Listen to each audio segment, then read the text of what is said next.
ورحمۃ اللہ وبرکاتہ نحمدہ ونصلی علی رسولہ الکریم اما بعد فاعوذ باللہ من الشیطان الرجیم بسم اللہ الرحمن الرحیم رب اشرح لی صدری ویسر لی امری واحلل عقدۃ من لسانی یفقہوا قولی آمین۔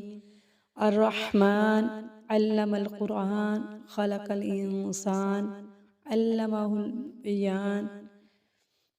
قرآن پاک ایک خوبصورت نسخہ ہدایت ہے۔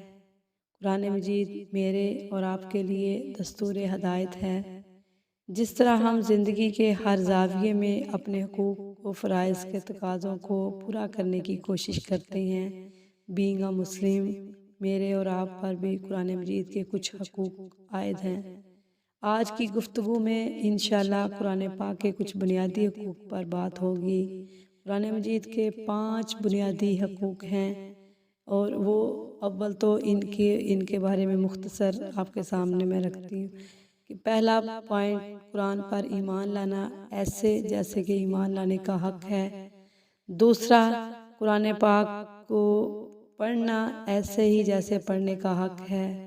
تیسرا، قرآن پاک کو سمجھنا ایسے ہی جیسے سمجھنے کا حق ہے۔ چوتھا حق یہ ہے کہ قرآن پاک پہ عمل کرنا ایسے ہی جیسے عمل کرنے کا حق ہے۔ پانچواں حق، قرآن پاک کا پیغام آگے پہنچانا ایسے ہی جیسے پہنچانے کا، یعنی دعوت دینے کا حق ہے۔ اب تھوڑی ان کی ڈیٹیل آپ کے سامنے میں رکھتی ہوں کہ قرآن پاک پر ایمان لانا ایسے قرآن پاک پر ایمان لایا جائے کہ یہ کلام اللہ کا کلام ہے، اور یہ منزل من اللہ کی طرف سے نازل شدہ کتاب ہے، یعنی اس میں کسی قسم کے شک شبہ کی کوئی گنجائش نہیں۔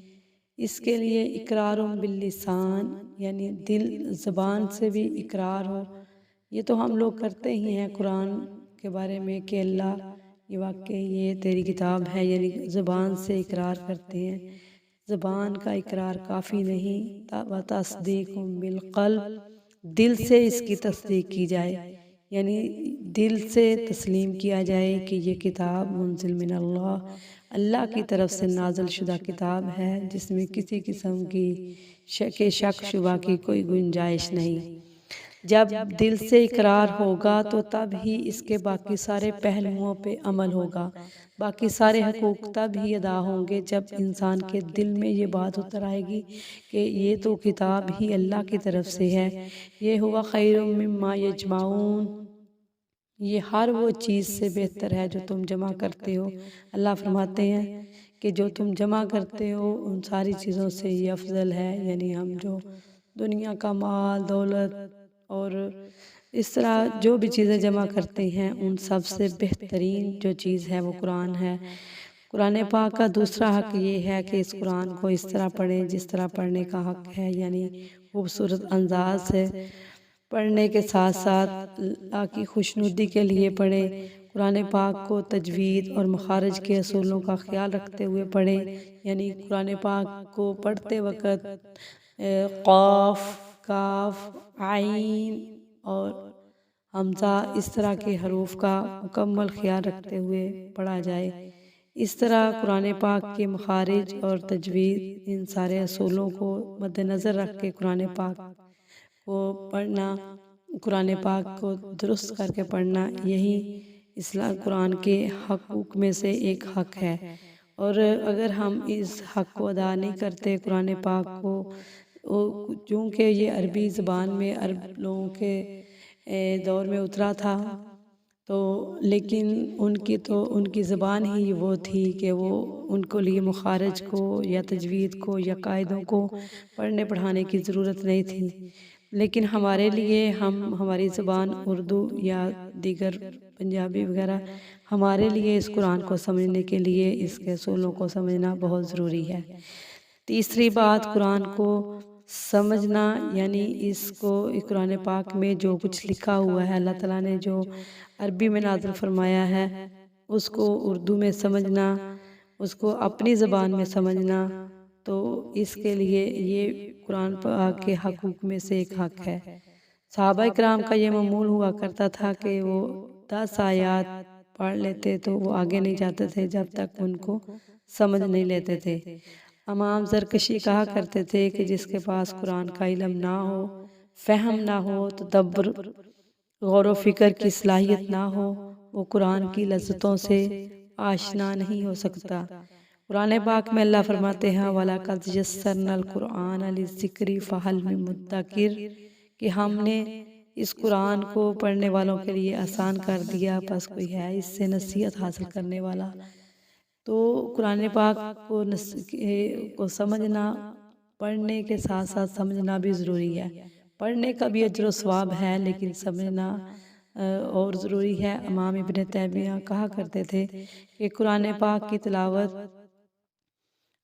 کے ساتھ ساتھ اس پر غور کیا جائے، اس کے ترجمے، اس کے معنی پر، اور وہ تو یہ ان ساری چیزوں پر، اس کے مفہوم پر غور کیا جائے، تب جا کے انسان کو ہدایت حاصل ہوتی ہے۔ تو جو بندہ ایسا کرتا ہے، یعنی اس کے معنی پر اور غور کرتا ہے اور وہ چاہتا یہ ہے کہ اسے ہدایت مل جائے، اللہ اس کے لیے جنت کے راستے کو واضح اور ظاہر کر دیتے ہیں۔ قرآن پاک کا چوتھا حق یہ ہے کہ اس قرآن پر عمل کیا جائے۔ یہ بہت اہم یہ بھی حق ہے۔ تو اللہ فرماتے ہیں لوگوں کو حکم تو یہ دیا گیا تھا کہ وہ قرآن پر عمل کریں، انہوں نے تلاوت کو عمل سمجھ لیا، یعنی باقی اعمال کو ترک کر دیا۔ بخاری کی روایت ہے اللہ کے نبی صلی اللہ علیہ وسلم معراج کی رات آسمانوں پر گئے، انہوں نے فرمایا کہ میں معراج پہ گیا، میں نے دیکھا ایک شخص بیٹھا ہے، فرشتہ اس کے ساتھ کھڑا ہے جو پتھر اٹھا کے اس کے سر پہ مارتا ہے اور اس کے سر کو کچل دیتا ہے، پتھر لڑکتا ہوا آگے چلا جاتا ہے۔ میں نے پوچھا یہ کون ہے؟ جواب ملا یہ وہ شخص ہے جس کو سزا مل رہی ہے، وہ قرآن تو پڑھتا ہے لیکن اس پر عمل نہیں کرتا، یعنی پڑھتا ہے عمل نہیں کرتا سے مراد فرض کریں کہ قرآن تو پڑھتا ہے، فرض نماز کا ٹائم جا رہا ہے اور وہ سویا ہوا ہے یا اپنے کام کاج میں معاملات میں مصروف ہے، اس پہ عمل نہیں کرتا۔ قرآن پاک کے اندر اللہ تعالیٰ نے بہت سارے احکامات نازل فرمائے ہیں، بلکہ بہت کیا پوری زندگی کا ایک ڈھانچہ جو ہے وہ سارا قرآن میں اللہ تعالیٰ نے بیان کر دیا۔ ہماری صبح سے لے کے شام سے لے کے صبح تک کی زندگی، ہماری خوشیاں، ہماری غمیاں، ہمارے سارے معاملات کو اللہ تعالیٰ نے بیان کر دیا ہے اور اصول اور قاعدے بیان کر دی ہیں کہ کس طرح زندگی بسر کرنی ہے۔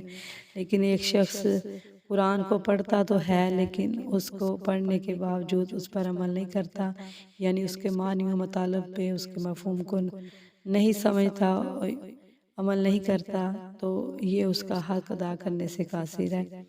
پانچواں حق اس کا یہ ہے کہ قرآن پاک کے پیغام کو دنیا کے کونے کونے تک پہنچایا جائے، اور یہ شوق و ذوق ہونا چاہیے کہ اللہ نے اپنے پیغمبر کو اس بات کا حکم دیا۔ اللہ نے فرمایا ہے میرے پیغمبر اس پیغام کو پہنچا دیجئے جو اللہ کی طرف سے نازل کی گئی ہے۔ اگر تبلیغ کی ذمہ داری کو پورا نہ کیا تو آپ نے رسالت کا حق ادا کیا۔ تو آج ہم پہ بھی یہ ذمہ داری ہے کہ اس قرآن پاک کے پیغام کو ہم دوسروں تک پہنچا دیں، اسلام کا پرچار ہم دوسروں تک کو کریں، کیونکہ تبلیغ اور دعوت کے بارے میں وہ ایک اور سورہ عصر میں بڑی تفصیلی گفتگو ہے، لیکن مختصر یہاں پہ یہ کہ قرآن پاک کا پانچواں بڑا حق یہ ہے کہ اس کا پیغام دوسروں تک پہنچائیں، جیسا کہ حجۃ الوداع کے موقع پہ اللہ کے نبی صلی اللہ علیہ وسلم نے فرمایا کہ جو یہاں موجود ہیں وہ ان لوگوں تک یہ بات پیغام، یہ خطبہ ان لوگوں تک پہنچا دیں جو یہاں موجود نہیں۔ اور ایک اور روایت میں فرمایا بلغ ولو انی آیہ، کہ بلغوا ولو انی آیہ، کہ میری طرف سے ایک آیت بھی لو وہ بھی دوسروں تک پہنچا دو۔